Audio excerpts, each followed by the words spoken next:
Do you know, I remember when I was little that my dad's toolbox drawer never liked opening smoothly. And we lived with it. We struggled to slide it in and out every time. And then I looked, and of course it won't, because those little nail heads are actually slightly proud.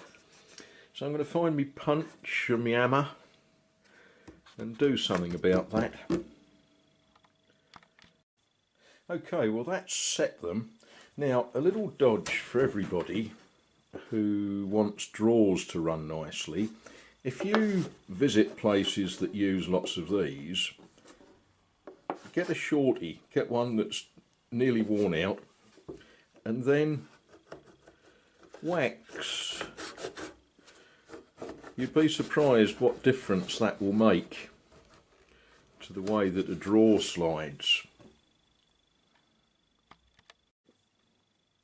But it's still not right, but it's an awful lot better.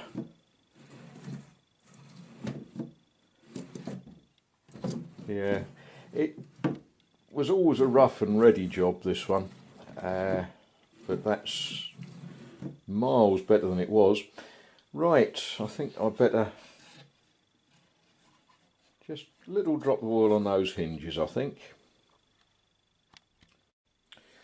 Now, Brother George showed us in a video a bag of terry toweling that he'd bought from the Salvation Army thrift store near where he lives. Now, just a word about using recycled clothing for polishing rags. Cut the buttons off. When you're fine polishing something, you really don't want to turn the rag over and scrape it with a button. And amongst the tools that I am going to need some hand planes. This one is my father's. A few years ago I cleaned it up and I varnished the handles, and it's been in a damp atmosphere since then. Not wet, but damp enough that wants a bit of TLC. You can see I have used it since. I'll give that a bit of a go. Now, this particular one is a number 4.5, and you may recall that not long ago I bought one from a charity shop, and this is a number 4. And you might say, well, what's the difference between a 4 and a 4.5? Well, that's the difference. That's a big fat one. That isn't. That's a Stanley. That's a record. Well, okay. I might play that record later. No, bad joke.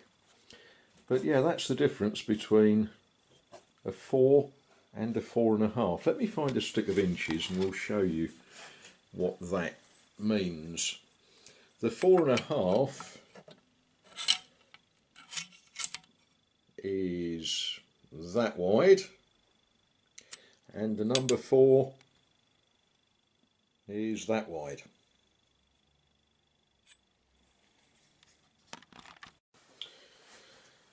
I suspect that most of you know all about these things. I suspect you do, but who knows, there might be some of you that have never seen one of these things being used. How to get the blade out. Up here, oh dear, there we are. You pull that open, pop that out, pop the blade and back plate out. Look, see, I do use these things. Let's just knock that in the bin.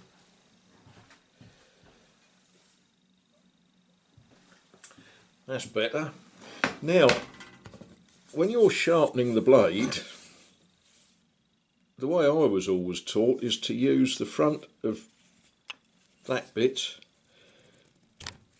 to undo that screw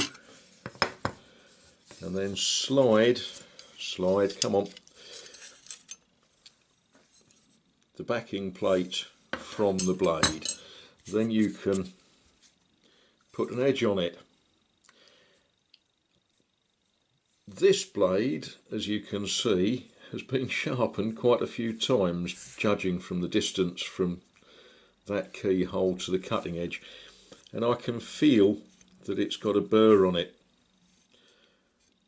So we'll give that a coat of sharpening. Does it tell us what this blade is?